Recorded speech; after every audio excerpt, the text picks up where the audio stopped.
ഗാസയിലെ സംഘർഷങ്ങളെ തുടർന്ന് 2 വർഷത്തെ ഇടവേളയ്ക്ക് ശേഷം യേശുവിന്റെ ജന്മസ്ഥലമായ ബെത്ലഹേം വീണ്ടും ക്രിസ്മസ് ആഘോഷങ്ങളിലേക്ക്. മേയർ മാഹർ കനാവട്ടി ഇത് സംബന്ധിക്കുന്ന വിവരങ്ങൾ കഴിഞ്ഞ ദിനം ഒരു മാധ്യമത്തിന് നൽകിയ അഭിമുഖത്തിൽ വ്യക്തമാക്കിയിരുന്നു.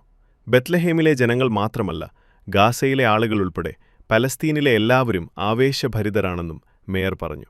ശനിയാഴ്ച നഗരത്തിന്റെ ഹൃദയവും ഉണ്ണിയേശുവിന്റെ ജനനസ്ഥലമെന്ന് വിശ്വസിക്കപ്പെടുന്ന മാഞ്ചർ സ്ക്വയറിൽ ക്രിസ്മസ് ട്രീക്ക് ദീപാലങ്കാരം നൽകിയതോടെ ആഘോഷങ്ങൾക്ക് തുടക്കമായി. 2 വർഷം മുമ്പ് സംഭാവനയായി ലഭിച്ച ഈ ക്രിസ്മസ് ട്രീ മുൻ വർഷങ്ങളിലേതിനേക്കാൾ വലുതാണ്. ഇത് സംഘർഷങ്ങൾക്ക് ശേഷമുള്ള പ്രത്യാശയുടെയും സമാധാനത്തിന്റെയും പ്രതീകമായി കണക്കാക്കപ്പെടുന്നു. ക്രിസ്മസ് ബസാർ, കരോളുകൾ, തത്സമയ സംപ്രേഷണം ചെയ്യുന്ന കലാപരിപാടികൾ എന്നിവ ഉൾപ്പെടെയുള്ള ദൈനംദിന പരിപാടികൾ ആഘോഷങ്ങൾക്ക് മാറ്റുകൂട്ടും. നഷ്ടപ്പെട്ടുപോയ ക്രിസ്മസ് ആഘോഷങ്ങളെ വീണ്ടെടുത്ത് പ്രതീക്ഷ തിരികെ കൊണ്ടുവരാൻ ഈ പരിപാടികൾ സഹായിക്കുമെന്ന് മേയർ കനാവട്ടി പറഞ്ഞു. ബെത്ലഹേമിൽ നിന്ന് മറ്റ് പലസ്തീൻ നഗരങ്ങളിലേക്കും തുടർന്ന് ലോകമെമ്പാടും ഈ സന്ദേശം എത്തിക്കുക എന്നതാണ് ലക്ഷ്യം.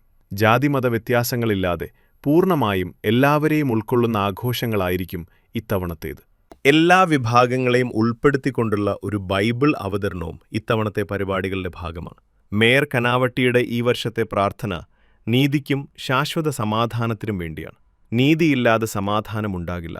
ലോകത്തിലെ എല്ലാ ക്രിസ്ത്യാനികൾക്കും വേണ്ടിയുള്ളതാണ് ബെത്ലഹേം. കാരണം ഇത് ലോകത്തിന്റെ ക്രിസ്ത്യൻ തലസ്ഥാനം എന്നറിയപ്പെടുന്നു, മേയർ പറഞ്ഞു.